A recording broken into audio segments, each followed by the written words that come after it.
Hermanos, Dios los bendiga a todos en el nombre del Señor Jesucristo. Ya en innumerables ocasiones hemos expresado que a todos los nacidos de nuevo nos faltaría tiempo para darle gracias al Señor por habernos salvado del lago de fuego. Y agreguemos por la oportunidad que nos da en muchos aspectos, ¿no?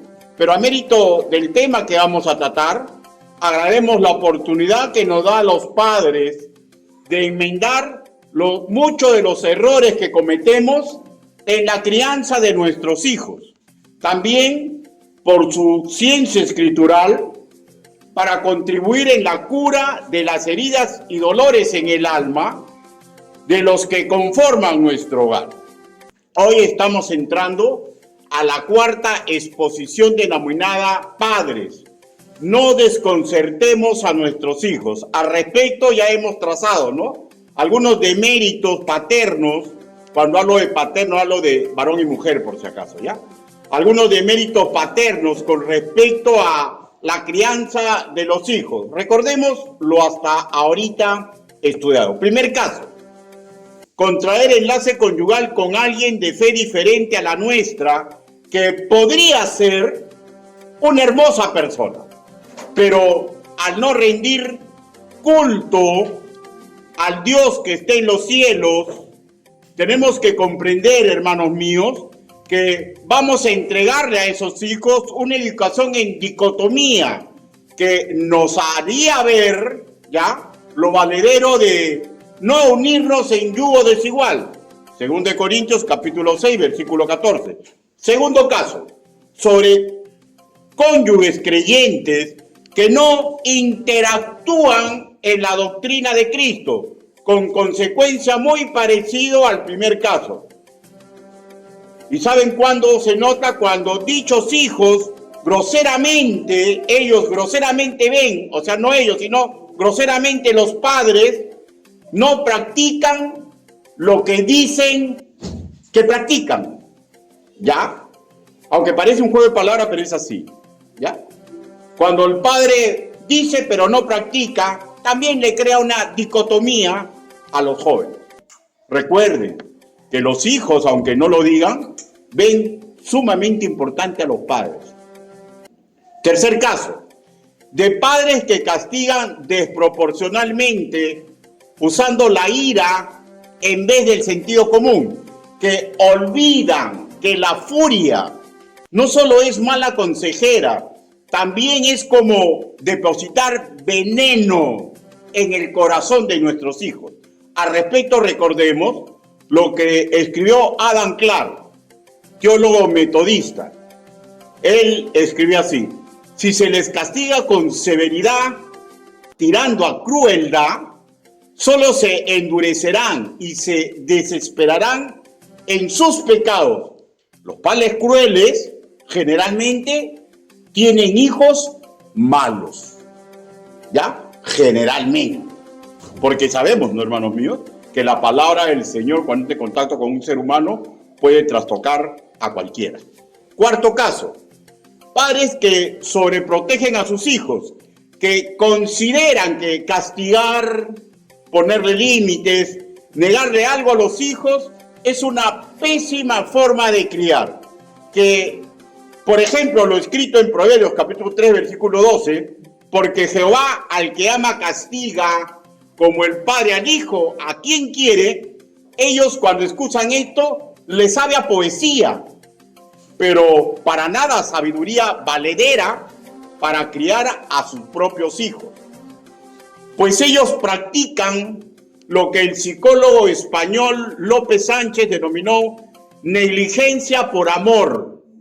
También dijimos que al desconcentrar una joven alma y no contribuir a que se curen, las consecuencias malignas pueden ser mil. Por ejemplo, seres humanos que experimentan sentimientos de inferioridad y que son inútiles. Así se sienten, ¿ya?, muchas veces. Y tienen otros sentimientos de soledad. Personas que creen que la violencia como medio de lograr sus deseos que implica que ven el diálogo como pérdida de tiempo o ven el diálogo como recurso solamente para engatusar, ¿no? Y podríamos citar mucho más posibles malformaciones en el alma de un hijo que sufre estas circunstancias. Recordemos que el mal depositada en el alma humana tiende a mutar y no sabemos la depravación o decadencia que podemos producir en nuestros hijos cuando sufren de méritos de comportamiento de los padres. No sabemos.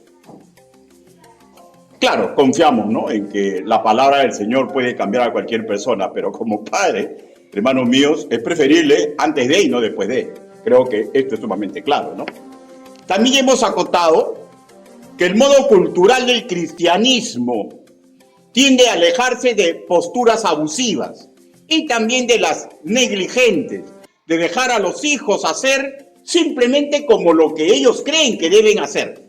Y permítame decirles una vez más que ser padre no es tarea fácil, pero las escrituras y el sentido común nos instan a que nos esforcemos para no desconcertar a nuestros hijos, para no llevarlos a ira, para ayudarlos a que se curen de los dolores del alma, de raíces de amargura que en el camino de su vida van adquiriendo. Esforcémonos para enseñarles la ruta de Cristo, y repito, esforcémonos para no participar en situaciones que les hagan daño y que no ayuda para formarlos en el virtuosismo que tanto necesitan las sociedades que conformamos los seres humanos. Antes de analizar dos nuevas formas de mal influenciar a nuestros hijos, permítame que los guíe en una oración congregacional. Incline su rostro. Bendito Padre Celestial, no existe hombre digno de predicar ni enseñar el Evangelio. Señor, y no existe padre, Señor, que pueda decir que no ha cometido ningún error. Gracias, Señor, por la fórmula que usted nos da para arreglar lo que hemos malogrado. Gracias, Señor, por la enseñanza que está en las Escrituras, que nos ayudan, mi Dios Santo, a no cometer los mismos errores que nuestros mayores. Ayúdenos, papito lindo, a todos nosotros, porque la juventud, Señor, es muy importante en nuestra vida. Así le suplicamos, así le pedimos, en el nombre del Señor Jesucristo. Amén. Entramos al quinto caso. Padres que continuamente le mienten a sus hijos. Padres que continuamente le mienten a sus hijos. El psiquiatra cristiano Paul Meyer pone en relieve el buen ejemplo paterno para crear y cimentar buenas relaciones con los hijos. Y creo, hermanos míos, que no se necesita estudios profundos para afirmar que un padre mentiroso dinamita sus relaciones filiales, ¿no? El que continuamente promete y no cumple, no lo desea, pero los va a llevar a decepción, a desilusión. Y si así lo llenamos de amargura, es algo lógico, ¿no, hermano mío? El maestro MacArthur explica que el provocar a ira implica un patrón repetitivo y continuo de un trato que produce gradualmente en otro ser humano enojo y resentimiento. O sea, la cuestión está cuándo se va a llenar su tanque emotivo. Y ahí empiezan los problemas. Agrego que si dicho hijo no obtiene cura de lo alto, lo más probable es que en un futuro cercano o lejano llegue a desbordarse con hostilidad hacia otra persona. La mentira continua produce una sensación de traición, ¿ya?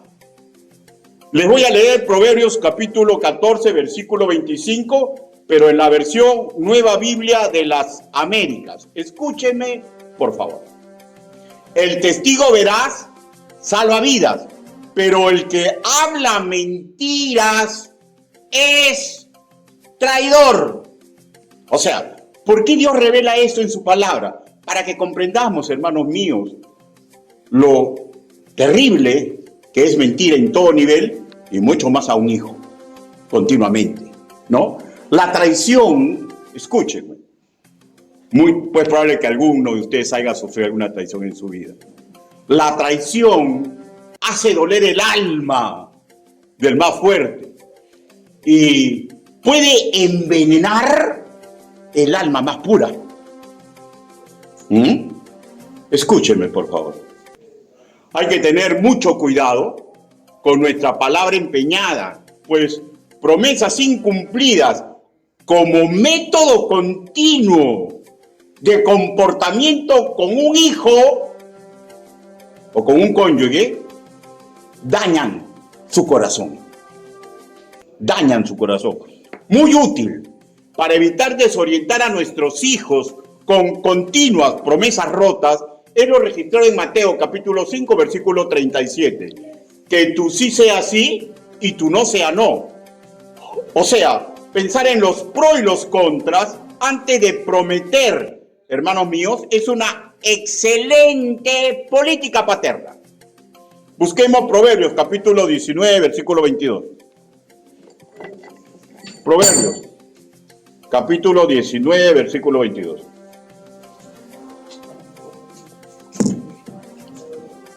Gracias. ¿Lo tenemos, hermanos? Proverbios capítulo 19, versículo 22. La palabra del Señor dice así: contentamiento es a los hombres hacer misericordia, pero mejor es en el pobre que el mentiroso. Los estudiosos afirman, hermanos míos, que este versículo es un tanto oscuro. ¿Saben por qué? A mérito de que ellos, los estudiosos, ¿no?, especialistas en exégesis, en idiomas antiguos, no le encuentran una conexión complementaria o contraria a ambas partes, ¿no? O sea, quiere decir que sería forzar la exégesis, encontrarle una comparación, ¿no es cierto? Por lo que opinan ellos, que da la sensación que en este mismo versículo coexisten dos proverbios diferentes, ¿ya? Ahora, a mérito de ese estudio erudito, ¿ya? A mérito de ese estudio erudito, de ese análisis, a mérito de la enseñanza del día de hoy, voy a separarlos y vamos a hablar de que mejor es el pobre que el mentiroso. Mejor es el pobre que el mentiroso. Y recordemos que en primera instancia son consejos de un padre, Salomón, a sus hijos que tienen una particularidad muy especial de peso, ¿ya? ¿Cuál es la particularidad especial de lo que él les está enseñando a sus hijos? Que uno de ellos gobernaría. Y se supone que todos van a criar descendientes reales para Israel. Y como usted verá, son encargos muy serios, ¿no es cierto? Que yo le diga a cualquiera de ustedes, tú vas a crear un rey. ¿Ah? ¿No? Encargos muy serios. Así que el segundo consejo de Salomón a sus hijos, o sea, mejor es el pobre que el mentiroso, más o menos sería algo así. Algo así. No juegues con la necesidad ajena prometiendo lo que no puedes cumplir, pues no solo no le proporcionarás lo que necesitan, sino que crearás un agujero de incredulidad en su mentalidad hacia tu autoridad y hacia el reino. O sea, crear traidores. ¿Se dan cuenta? Y no hay nada más peligroso, hermanos míos, que la falta de fe en un guía. Ahora, singularicemos por el tema que estamos tratando. Sumamente peligroso no creerle a un padre por sus continuas promesas incumplidas, por sus continuas mentiras, porque si hacemos de esto un método de vida, hermanos, los vamos a desorientar. Y usted puede decir, no se da cuenta. Dios de mi corazón, los niños se dan cuenta. Lo que pasa es que su capacidad cognitiva todavía no les ayuda para elaborar ideas, para decir lo que están sintiendo. pero se dan cuenta. Se dan cuenta. Es muy probable que pese al dolor que ellos sintieron por esa continua forma de ser de sus padres, miren qué triste, ¿ya? Poco a poco vaya cimentándose en ellos la idea errada que ese estilo de vida, o sea, el ser embustero, es una forma correcta de vivir. Y si así, ¿sabe lo que estamos logrando? Perpetuar la falta de integridad de los padres en los hijos. Pues el mal ejemplo paterno suele ser un huracán que arranca el sentido común de cualquier hijo, preparándolo así para perpetuar un mal proceder, escúchenme ya, con que es casi fijo, va a flagelar a las futuras relaciones interpersonales que obtenga, imitando lo malo que hicieron con ellos. Dios lo puede curar a usted. Dios me puede curar a mí. Dios puede curar a cualquier hijo. Pero, ¿no es que somos colaboradores de Dios? Hagamos nuestro mejor esfuerzo. El especialista en orientación y atención familiar, Alejandro Rodrigo, él es de nacionalidad española, afirma lo siguiente. Cuando un hijo se siente engañado y sabe que ha existido una planificación en esa mentira, a menudo es muy difícil superar esa mentira. O sea, ¿se dan cuenta? ¿Se dan cuenta? Cuando es casualidad, cuando es broma y cuando ellos ven que sistemáticamente es una planificación, una forma de conducirse de sus padres. Ahora, agrego a su comentario. Bueno, ya estoy agregando a su comentario, ¿no? Pero agrego más. Es claro que se sienten traicionados por las personas que en su pequeña aún capacidad cognitiva e instinto de supervivencia, ellos relacionan como los seres más confiables de su entorno. ¿Quiénes son? Los padres, pues. Cuando un niño hace una travesura, ¿a quién corre? A los padres. Porque relacionan que son las personas más confiables, que están puestas para defenderlos y ayudarlos. Continúa explicando Alejandro Rodrigo sobre este tema así. Cuando esto sucede, entonces la mentira posiciona a nuestros hijos adolescentes en el lugar de la traición. O sea, se siente traicionado. Él está escribiendo, le estoy poniendo vida a sus palabras, ¿no? Se siente traicionado. Y ya sabemos que en la adolescencia el sentimiento de la traición es el que se paga más caro. Ahora, permítame interrumpir su análisis para decirles que no logré averiguar el acervo de fe de este profesional, pero me suenan a magistrales sus observaciones.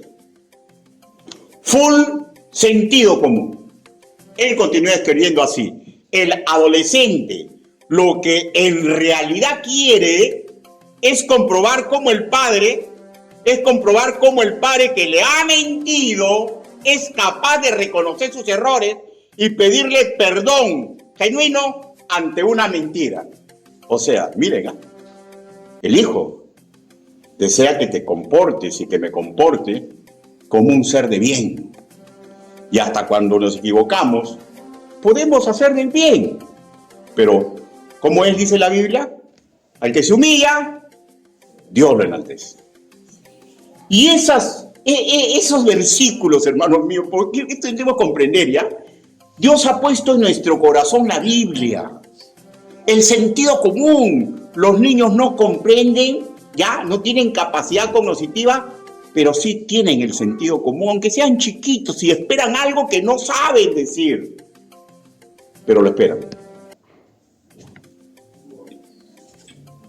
Un adolescente, hermanos míos, todavía está en formación y tenemos que tener sumo cuidado con ellos. Y la mentira y las promesas incumplidas le saben a ellos a traición. Busque Salmos capítulo 34, versículo 13. Salmos capítulo 34, versículo 13. Dice, guarda tu lengua del mal y tus labios de hablar engaño. El pastor Bautista, ya en la presencia del señor Adrián Rogers, se expresó de la siguiente manera cuando él analiza este versículo. Él dice así: podemos fallar de muchas formas y aún así salir bastante bien parados con nuestros hijos. Pero si no cumplimos nuestra palabra, ni tampoco nuestras promesas, o no les decimos la verdad a nuestros hijos, les aseguro que nuestros hogares irán camino al desastre. Vale la pena repetir la importancia de que los padres digamos la verdad. Y sobre este caso, permítame la siguiente exhortación. Criemos una generación que se desenvuelve en la verdad, para que en su futuro no flagelen a la sociedad o a la familia que deberán formar, incumpliendo tanto a la sociedad, tanto como a la familia, incumpliendo promesas, usando el embuste como una forma normal de vida. El veneno de la ira, en forma de mentiras recibidas, de promesas incumplidas, puede desgraciar el futuro de un hijo y contribuir para mal a las sociedades que en su futuro ese hijo conforma. Y recordemos, antes de pasar al próximo punto, la máxima cristiana relatada en Juan, capítulo 8, versículo 32, en su segunda parte. La verdad os hará libres. La verdad os hará libres. Hablémosles con la verdad en el momento oportuno. Cumplamos nuestras promesas. Cosas simples para combatir raíces de amargura que si se alojan en ellos le van a hacer daño. Y si fallamos, aprendamos a pedir perdón y enmendar con la verdad nuestro camino. Entremos ahora al siguiente demérito de comportamiento contra el cual debemos de luchar. Debemos de luchar. Sexto caso: padres que no se esfuerzan por los hijos. Padres que no se esfuerzan por los hijos. Desde los albores de la expulsión de Edén, le fue dicho a toda la humanidad, por intermedio del padre Adán, la siguiente normativa de vida: con el sudor de tu rostro comerás el pan hasta que vuelvas a la tierra. Normativa de vida. Génesis capítulo 9, versículo 19 en su primera parte. Precepto para formar a los hijos, que de alguna forma, con diferentes bemoles, es repetido con diferentes palabras a lo largo de toda la educación escritural. Por ejemplo, la sentencia correctiva que expresa el apóstol Pablo en segunda de Tesalonicenses capítulo 3, versículo 10. Y dice así: porque también cuando estábamos con vosotros os ordenamos esto: si alguno no quiere trabajar, tampoco coma. Por favor, deseo que vean la siguiente relación. En el comer, en el alimentar a otros, para esto, primero hay que esforzarnos en trabajar, pues, ¿no? Ahora, sumemos que debemos usar noblemente el producto de nuestro trabajo. Debemos usar noblemente el producto de nuestro trabajo para el agrado de Dios. Hay muchos que trabajan y se olvida que están trabajando porque Dios les abrió la puerta. Porque Dios les da salud. Y se olvidan los compromisos que tienen con Dios, con su familia y con la sociedad. Pastor, la sociedad, claro, debemos pagar impuestos. Un creyente que no paga los impuestos, por ejemplo, de su casa, Dios es mi corazón. O sea, ese es un creyente maduro en la fe. Ese es un creyente maduro en la fe. Por favor, observemos eso, ¿ya? Ahora, busquemos Proverbios, capítulo 19, versículo 24.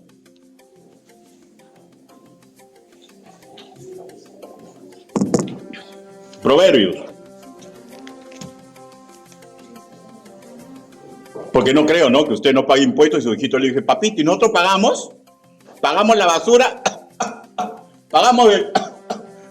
Sí, hijito. No creo que va a mentir, ¿no? Va a tener que decirle la verdad. No pagamos, pero vamos a mejorar en eso. Y se terminó el asunto. Pero mejore, pues. Porque si no se dan cuenta que mintieron. Y vamos a hacer que ellos tengan por costumbre mentir a los demás. Mentir a los demás. Proverbios capítulo 19, versículo 24. Dice, el perezoso mete su mano en el plato y ni aun a su boca la llevará. El perezoso mete su mano en el plato y ni aun a su boca la llevará. Por favor, el que está enseñando de hecho es Salomón, ¿no? Ahora, él enseña sabiduría proverbial, ¿ya? Que debería ser acompañada por su propio ejemplo de vida, ¿no? Y aunque las escrituras nos indican que en cuestión de laboriosidad, este rey no menguó, pero también sabemos que en algunas etapas de su vida, en largos trechos de su vida, la orientó mal, ¿no? ¿Y saben por qué? Porque él sí se esforzó mucho en el aspecto secular, ¿no? Pero no se esforzó en largos trechos de su vida, escúchenme, ¿ya?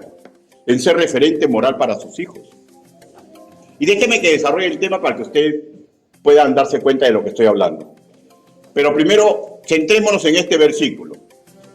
Cuando él escribe este proverbio, él sí está reteniendo su base moral, ¿no es cierto? Ahora, dos comentaristas muy centrados, ortodoxos, Rox y Kinder, comentan que estamos ante las afirmaciones socarronas, estamos ante una lógica burlona.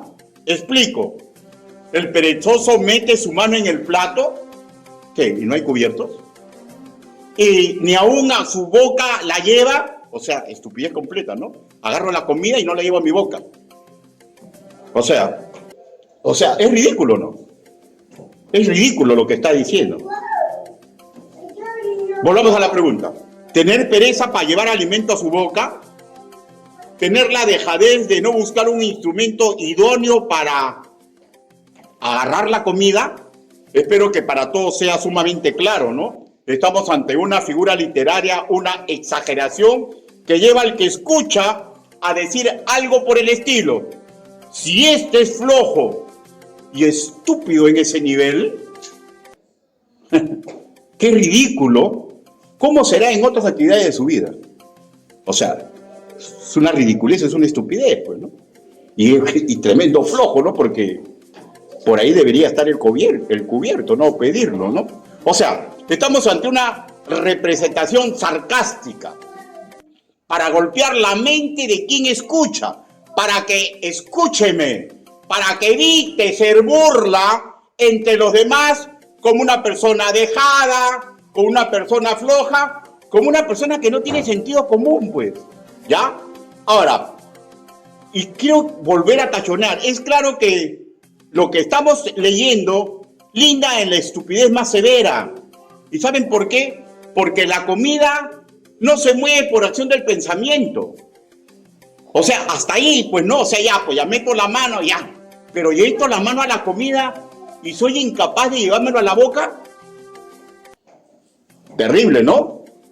O sea, ¿qué nos está dando a entender esto? Que es necesario que cada quien ejerza acción con un mínimo de coordinación con su mente y el esfuerzo para hacer las cosas correctas. ¿Por qué? Porque incluso en el proverbio no indica por ningún lado que él tiene que preparar el alimento. O sea, la mesa está servida y socarronamente, repito, se comporta de tal forma que si hay un concurso de flojos, ya él podría llegar al primer lugar, pero como es estúpido, de hecho que gane el segundo nomás. ¿Ya? O sea, Biblia, ¿no? Un padre, hermanos míos, escúchenme la analogía, ¿ya? Un padre que no se esfuerza para cubrir las necesidades de su prole, no solamente lo desprotege, no solamente le da mal ejemplo, no solamente está accionando como un demente, como un tonto, ¿ya? Y cuando se den cuenta del hecho, ¿saben por qué es tonto? Porque ni un padre quiere producir dolor en el alma de su hijo. Ninguno que yo conozca. Busque 1 Timoteo capítulo 5, versículo 8. Primera de Timoteo.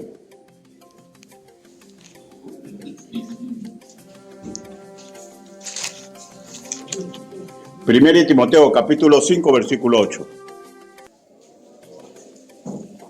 Sí. ¿Lo tenemos? Ya.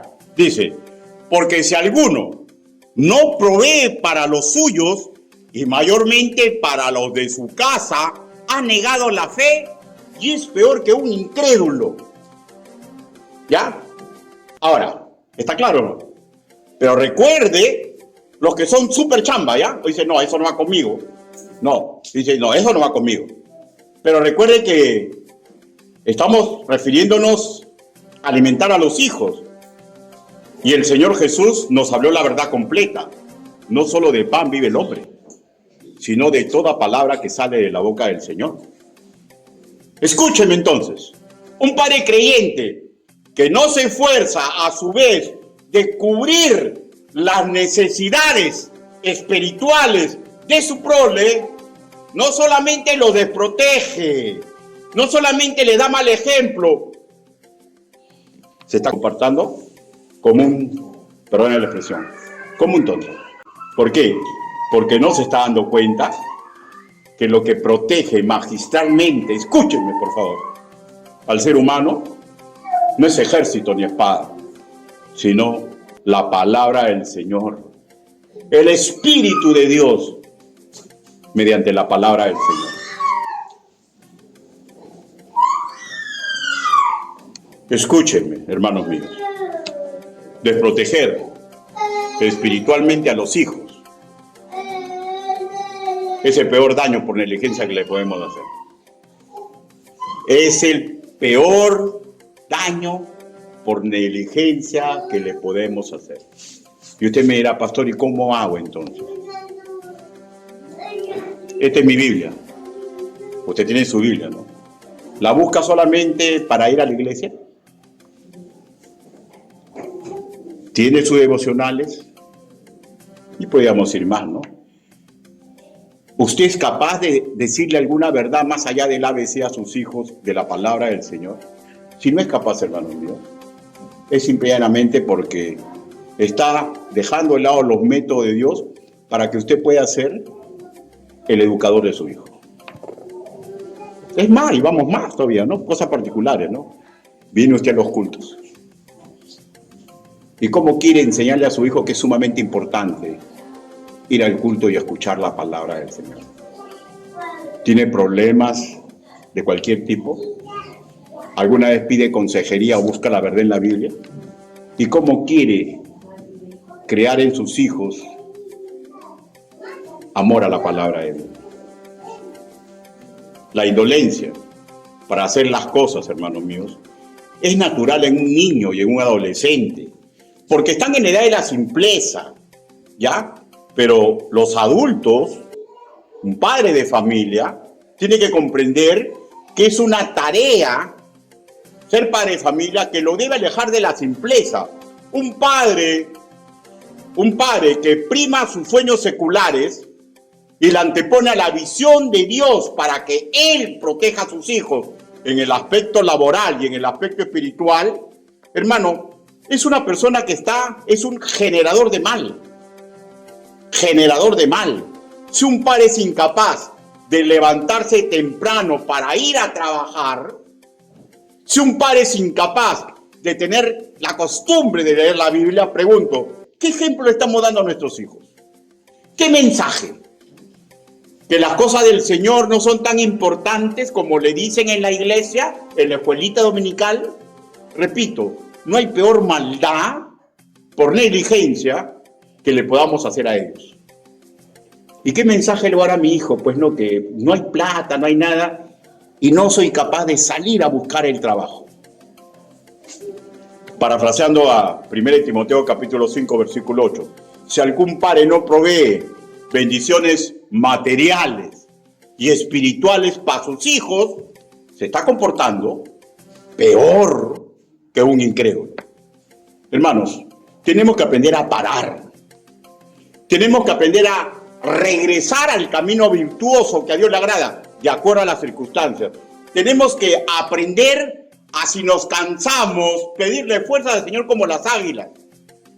Isaías capítulo 40, versículo 31. Y esto es cuando estemos agotados y continuar el camino noble de los padres. El consejero creyente Edward Welch escribió así: todos somos expertos, y esto es cierto, ¿ya?, en ocultar y culpar. Todos. Ya, él se incluía también, pues, ¿no? Pero nuestra relación con Dios y con los demás se basa en la confianza y en la honestidad. Entonces, ¿podemos hacerlo? Yo creo que sí. No nos acostumbremos a ocultar las cosas. No nos acostumbremos a culpar a los demás. Pastor, mi padre me hizo eso. No lo culpes, porque tú sabes la verdad que te hará libre. Entrégale tus cargas al Señor, que Él promete curar dolores en el alma. Mi esposa es así. No la culpes. Sé tú el generador de bien y permite que ella sea santificada por intermedio tuyo. Y al revés. Terminemos diciendo, hermanos míos, que nadie sabe lo que será el mañana. Nosotros simplemente mejoremos en nuestro hoy, ¿ya? Y vivamos bajo la tutela educativa de Cristo. Sí podemos mejorar. Sí podemos mejorar. Sí podemos mejorar. Yo lo creo firmemente. No lo desconcertemos ni a nuestros niños, ni a nuestros jóvenes, ni a nuestro cónyuge. Hagamos nuestro mejor esfuerzo. Cristo con nosotros. Ojo, y así Él lo demanda. Inclinen su rostro. Vamos a orar. Bendito Padre Celestial. Señor, sabemos que no es fácil ser padres. Ayuda a los jóvenes, Señor, que aún no lo son, para que se preparen, Señor. Porque el ser padre, Señor, va más allá de una cuestión biológica, Señor. El ser padre es ayudar a criar a niños, Señor. Con el donaire que el Señor Jesús, sin ser padre, Señor, bendecía a los niños cuando se acercaban a Él. Ayúdenos, Señor Jesús, ayúdenos, Señor. Y ayuda a nosotros, a los padres, Señor, para si hemos equivocado el rumbo, lo enmendemos, Señor. Y si estamos fuertes en este asunto, Señor, que cuando nos cansemos y nos demos cuenta, Señor, vayamos ante su trono de la gracia, a pedirle que renueve nuestras fuerzas, como las águilas. Quiero hacer una invitación. ¿Alguien simplemente desea que el Señor renueve su fuerza como las águilas para prepararse y para transitar el camino correcto? Hágame una señal y levante su mano. Dios te bendiga, Dios te bendiga, Dios te bendiga, Dios te bendiga. ¿Alguien más?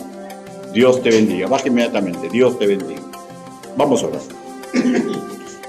Bendito Padre Celestial, usted ha visto las manos levantadas. Señor, ayúdelo, Señor, en el motivo por el cual su Santo Espíritu los impulsó a que levanten su mano. Señor, alegría para los ángeles que los cuidan, Señor. Alegría porque están haciendo un buen espectáculo, Señor, pero sabemos que usted pone el sentir y el hacer.